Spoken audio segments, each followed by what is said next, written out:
On the world news, U.S. President Joe Biden takes action on gun violence. Medical experts testifies George Floyd died from lack of oxygen. COSATU raises concerns over pace of vaccination rollout program in South Africa.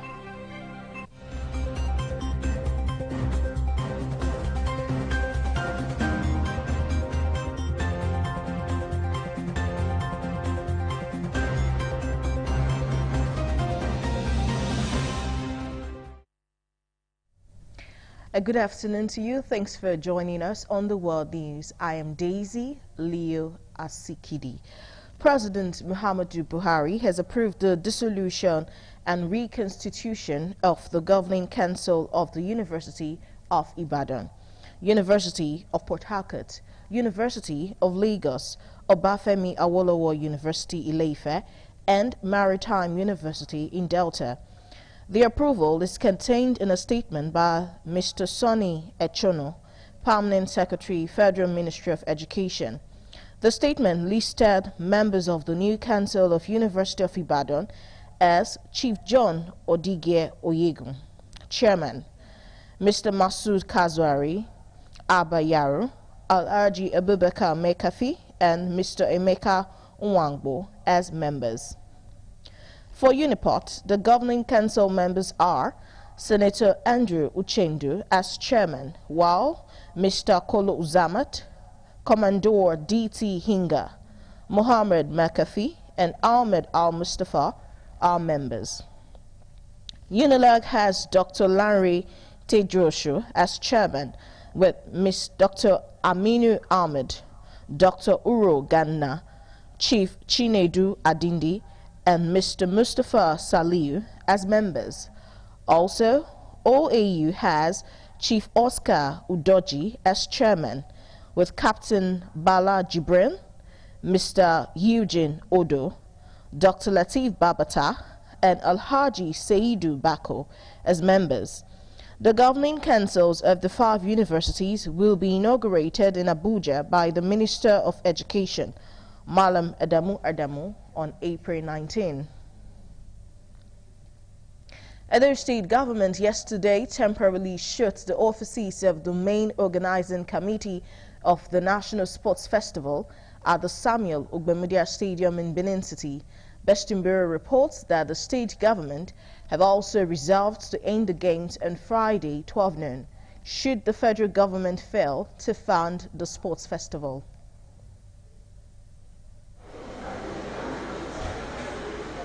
Offices of the main organizing committee of the National Sports Festival, Edo 2020, under lock by the Edo State government to send a signal of plans to completely close the festival halfway into the games. Briefing newsmen at the media center of the Samuel Ogbemudia Stadium, Edo State Deputy Governor Kamred Philip Shuaibu, who is the chairman local organizing committee of the National Sports Festival, said although the state government was fully ready to use our resources to organize the National Sports Festival, several postponements scattered the planned arrangement. He said it was regrettable that the state can no longer push through with the festival owing to paucity of funds, as the federal government is yet to redeem its pledge to support the games. Kamred Shuaibu said most worrisome is that the state government is in the dark as to the amount approved by the federal government for the festival. Since the tournament started, we have not had any correspondent of youth and sport as regarding when these funds will be available and what is going on. We've not had anything. If we don't get full commitment from federal government, other venues will be shut down by 12 noon tomorrow if we don't get full commitment. Meanwhile, the Permanent Secretary, Ministry of Youth and Sports Development, who doubles as the chairman main organizing committee, Nebolisa Aneko, said the games will go on as planned, as the presidency has reached out to the state government with a view to quickly facilitate the support funds for the games. The Honorable Minister has met with His Excellency, and all issues surrounding the games are resolved. The presidency has further called to assure His Excellency the Governor. You may say there's maybe an information gap, but that has been closed now.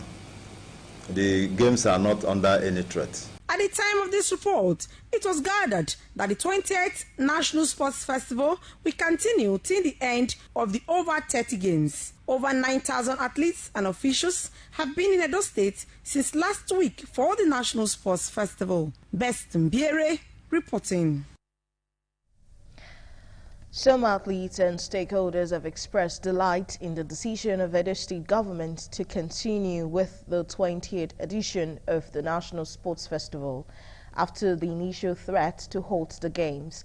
The chairman of the local organizing committee and deputy governor Edo State gave the assurance yesterday after receiving commitment from the federal government to provide funds.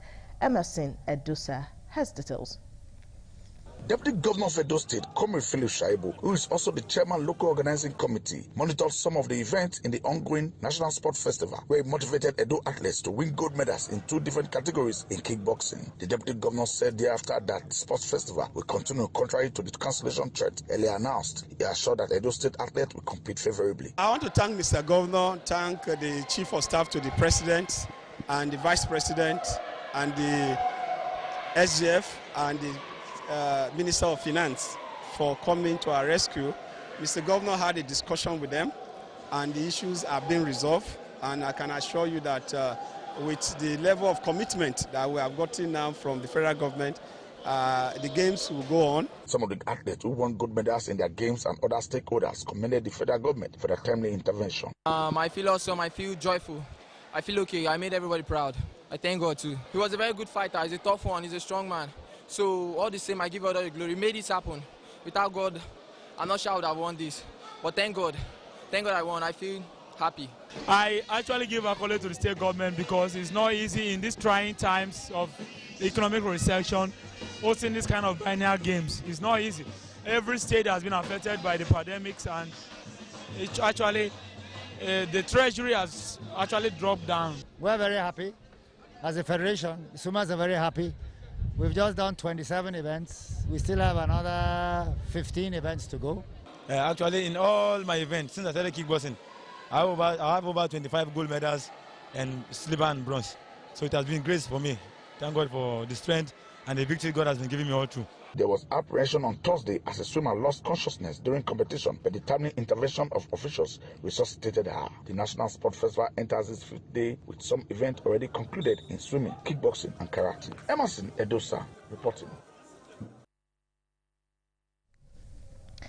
The National Agency for Food and Drug Administration and Control, NAFDAC, has solicited the support of Edo State government in the establishment of a state office in Benin. The Director General of NAFDAC, Mojisola Adeyeye, made the appeal while on a visit to the State Governor, Mr. Godwin Obaseki, in Government House, Benin City. Government House correspondent Patience Osagua has details.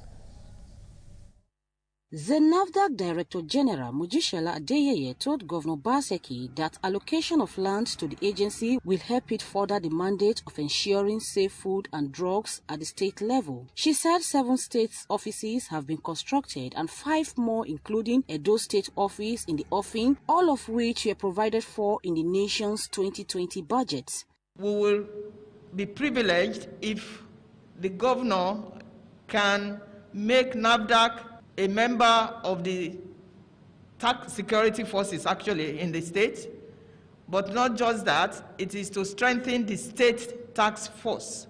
And we have the legal framework, C-34, that gives NAFDAC the authority through that federal tax force to ensure that our people's health is safeguarded from unwholesome foods and substandard falsified medicines. Governor Obaseki welcomed the initiative, especially as many local manufacturers continue to bear the risk of traveling to Lagos and suffering delays. I'm giving her the mandate that you cannot leave this town without your allocation, and I can promise you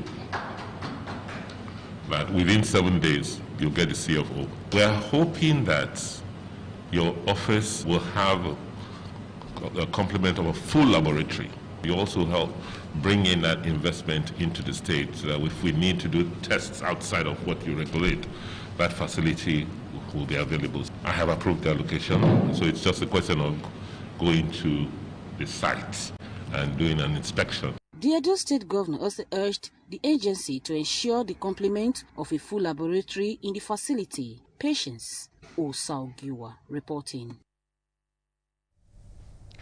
Chairman, Senate Committee on Health, Ibrahim Oloriogbe, has appealed to striking health workers to return back to their duty post. Senator Oloriogbe promised that the Senate will liaise with the federal government to ensure their demands are met. National Assembly correspondent Osawoname Ibizugbe has more.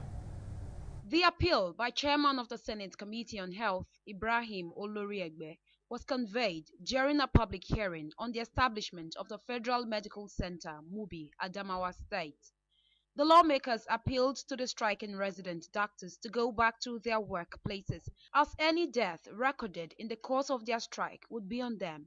Senator Oloriogbe asked the executive to ensure it carries the National Assembly along in the areas of operational mechanism.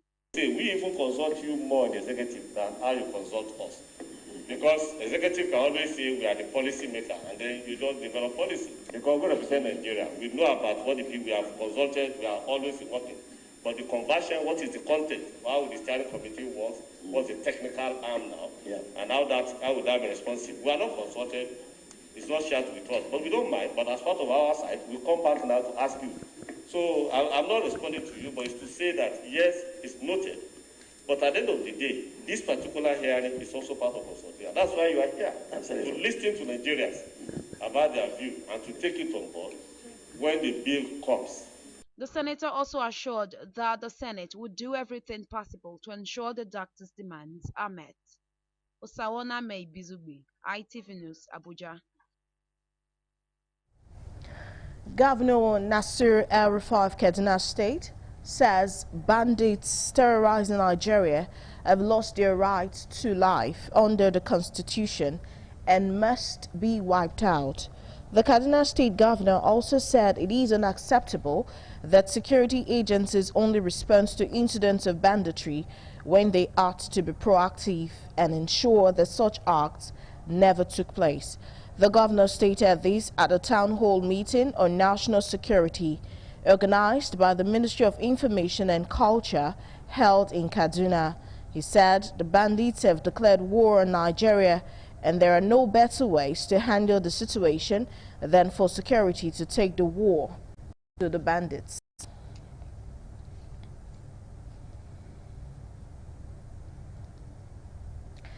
Ten soldiers and one officer have been killed by suspected criminals in Benue State. The Nigerian army said the troops came under attack while on routine operational task.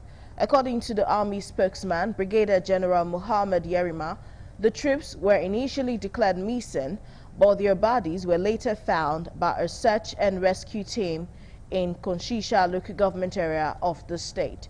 He said the troops comprising one officer and 10 soldiers were initially declared missing, which prompted the deployment of a joint search and rescue team comprising Nigerian Army troops and personnel of Operation Wild Stroke. It added that the bodies of the slain troops were evacuated immediately, while efforts were ongoing to track down the perpetrators of the heinous crime with a view to bringing them to justice.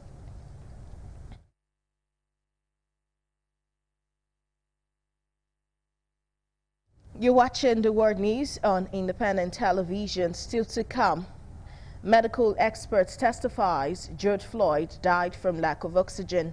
You can watch ITV News on Roku TV in UK, America, Africa, and other parts of Europe. Also on Smart TV, Amazon Fire TV, and Android TV.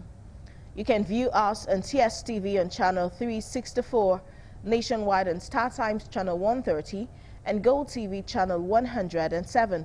Follow us on our Twitter handle, YouTube, and Facebook at ITV Radio NG, on Instagram at ITV NG, and on our website. Reach us on www.itvradionnigeria.com.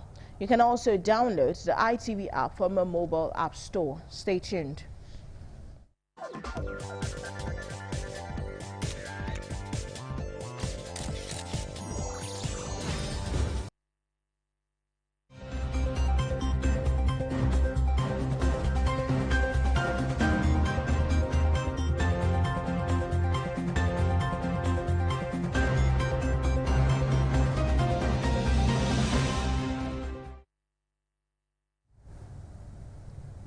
Thanks for staying with us. U.S. President Joe Biden has issued an order targeting unmade guns, known as ghost guns, because they are unregistered and untraceable. The president said gun violence in the country is an epidemic and it is an international embarrassment. Roslyn Everame reports. President Joe Biden is enacting new measures through an executive order, meaning he does not need approval from Congress. It includes efforts to set rules for setting guns, booster background checks, and support local violence prevention. Hours after the president's address, a gunman killed one person and injured 5 others at a cabinet-making shop in Texas. A state trooper was also shot and injured while taking the suspect into custody. Speaking in the White House, Mr. Biden said 106 people are killed every day by guns in the country. He also offered condolences to the family killed in South Carolina. Every day in this country, 316 people are shot every single day. 106 of them die every day. Our flag was still flying at half-staff for the victims of the horrific murder of 8 primarily Asian American people in Georgia, when 10 more lives were taken in a mass murder in Colorado. You probably didn't hear it, but between those 2 incidents, less than 1 week apart, there were more than 850 additional shootings. 850 that took the lives of more than 250 people and left 500 injured. This is an epidemic, for God's sake, and it has to stop. Mr. Biden's executive order gives the Justice Department 30 days to propose a rule that will help reduce the number of what he described as ghost guns. These guns are self-assembled, which means they do not contain a serial number and cannot be traced. Background checks are also not required to purchase the assembly kits. Roslyn Everame reporting. Authorities in South Carolina have identified the man suspected of shooting and killing 5 people as former NFL player Philip Adams. Dr. Robert Leslie, his wife Barbara Leslie, grandchildren Ada Leslie, and worker Jane Lewis were killed in the attack. The family were found in their home in Rock Hill, South Carolina, 30 miles from Charlotte, North Carolina.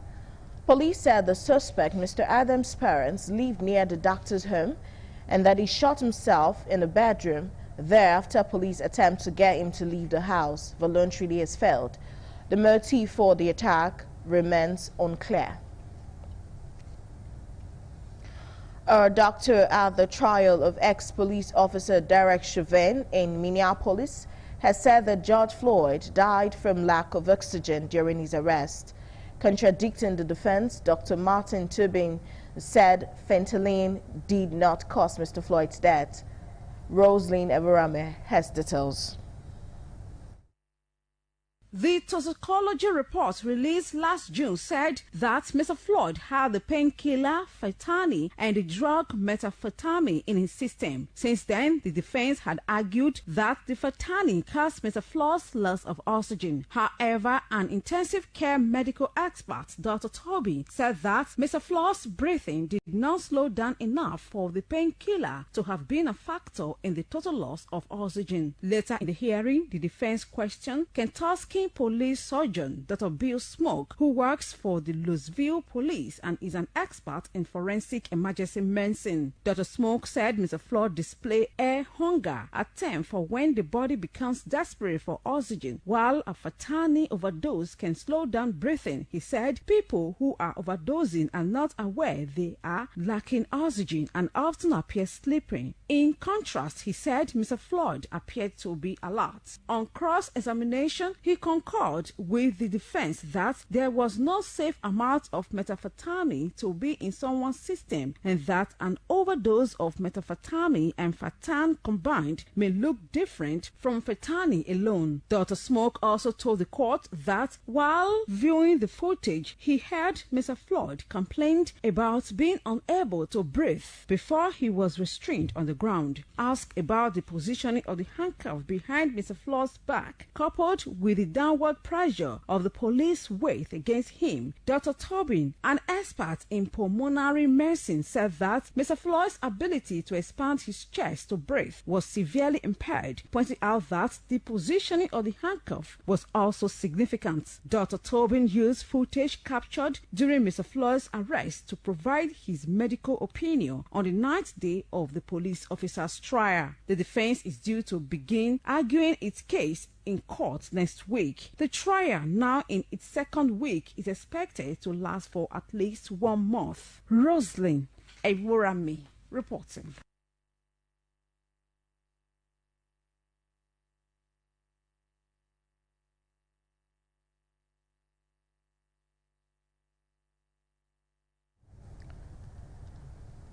On a sad note, reports just reaching us says Buckingham Palace, as announced, Queen Elizabeth's husband, Prince Philip, has died at the age of 99. The prince married Princess Elizabeth in 1947, 5 years before she became queen, and was the longest-serving royal consort in British history. The couple had 4 children, 8 grandchildren, and 10 great-grandchildren. A statement from Buckingham Palace said, with deep sorrow, that Her Majesty the Queen has announced the death of her beloved husband, His Royal Highness, the Prince Philip, Duke of Edinburgh. His Royal Highness passed away peacefully this morning at Windsor Castle.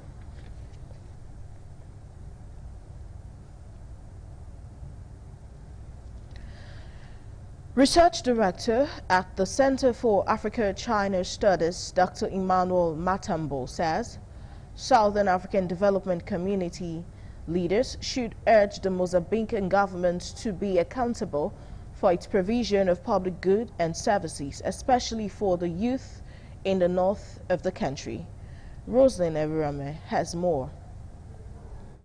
The decision follows the Southern African Development Community Double Trucker Summit, in which leaders resolved to direct immediate technical deployment to Mozambique to aid its fight against the insurgency in its northern Cabo Delgado region. The meeting was convened to discuss the ongoing security challenges after dozens of people were killed when militants attacked a hotel in the coastal town of Palma last month. Research Director at the Center for African-China Studies, Dr. Emmanuel Metabo, says SADC leaders are afraid of confronting the Mozambican government regarding its own provision of public goods and services. Metabo says the community just communicates the undertaking that are condemnatory and lack substance because they are afraid of calling out the Mozambican government. Roslyn Evorame reporting. The Inkatha Freedom Party in South Africa is calling for the postponement of this year's local government election to May next year. The party, however, says it is against the extended postponement and amalgamation of the local government, provincial and national government elections until 2024. It says this will dilute campaigning as all the spheres of government are vastly different. The party's spokesperson, Mokweloko Lingua, says postponing the election for a short period does not require constitutional amendment, but just a resolution, in light of unprecedented circumstances created by COVID-19. He added that this will also give enough opportunity for South Africa to be vaccinated and to attain herd immunity. EFF party also reiterated its call for postponement of the election. Labour Federation COSATU has raised questions over the pace of the vaccination rollout program, saying the South African government's aim of obtaining herd immunity against COVID-19 is far from being achieved. COSATU, during a media briefing following its two-day special Central Executive Committee meeting, added it will not abandon the ANC ahead of this year's local government poll. Over 283,000 healthcare workers have been inoculated so far, with Health Minister Dr. Zweli Hize saying further consignments of the Pfizer and Johnson & Johnson vaccines are to be delivered to South Africa in the coming months. COSATU's General Secretary, Veki Shali, has also called for further transparency on when the vaccines will be rolled out nationally. Meanwhile, Minister of Health says government has secured agreements for 51 million doses of vaccine from pharmaceutical Johnson & Johnson to combat COVID-19, which is expected to arrive on Monday. And away from South Africa, North Korean leader Kim Jong-un has organized citizens to prepare for a difficult crisis, following human rights group warning that the country faces dire food shortages and economic instability. Speaking at a party conference, Mr. Kim appeared to compare the situation to an infamous deadly famine in the 1990s. In a rare admission of looming hardship, the authoritarian leader had called on party officials to wage another more difficult, arduous march in order to relieve people of the difficulty. The arduous march is a term used by North Korean officials to refer to the country's struggle during a devastating famine in the 1990s, when the fall of the Soviet Union left North Korea without crucial aid. Around 3 million people are estimated to have died during that period. Meanwhile, North Korea has shut its borders due to the coronavirus pandemic. It has brought trade with China, its economic lifeline, to a standstill. A top Russian official has warned that Moscow could intervene to help Russian-speaking residents in eastern Ukraine if Ukraine launches an all-out assault on separatists there. Russian-based separatist rebels and Ukraine troops have been clashing in the east of the country. Russia has also been building up troops on the border with Ukraine. The official, Dmitry Kozak, said that Russian forces could intervene to defend its citizens. The United States and Germany have both expressed concern at the increase in tension. And turning to sports, a 17-year-old Clinton Opute from Delta State has set a new record in swimming in the National Sports Festival. Beston Bureau reports that athletes defeated 5 others to emerge in the 800-meter swimming competition at the Samuel Ugbemudia Stadium.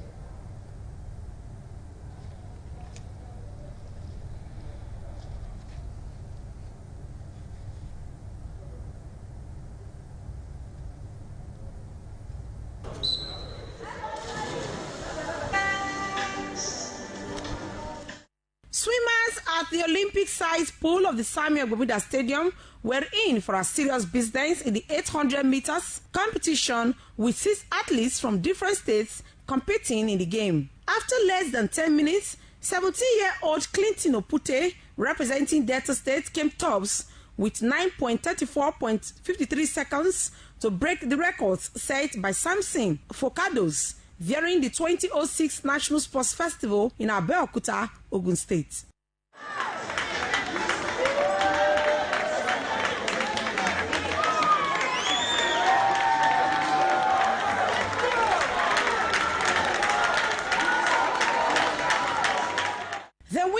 the 800 meters freestyle swimming competition, Clinton Opute said despite being a student, he has maintained consistency in training by his coach even when the National Sports Festival had suffered 3 postponements. He said he sees himself representing the country in the future. I came out first position and I set a new national record in the game. I did my first national festival in Abuja 2018 and I swam only one event, which is 200 butterfly, and I came out second position. I thank God that God is the one that gives me strength. In other games, including kickboxing and squash, the competition was stiff amongst the athletes.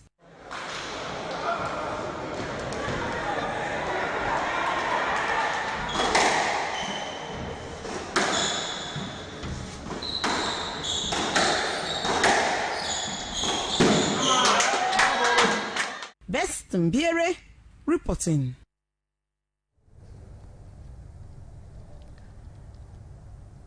We now take a look at the global weather update for tomorrow.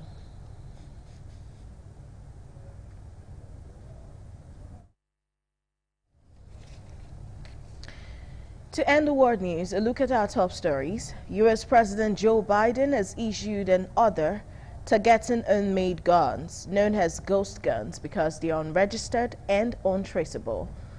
A doctor at the trial of ex-police officer Derek Chauvin in Minneapolis has said that George Floyd died from lack of oxygen during his arrest. Plus, Labour Federation COSATU has raised questions over the pace of the vaccination rollout program, saying the South African government's aim of obtaining herd immunity against COVID-19 is far from being achieved. On behalf of the news producer Roslyn Everame and the entire production team, I am Daisy Leo Asikidi. Good afternoon.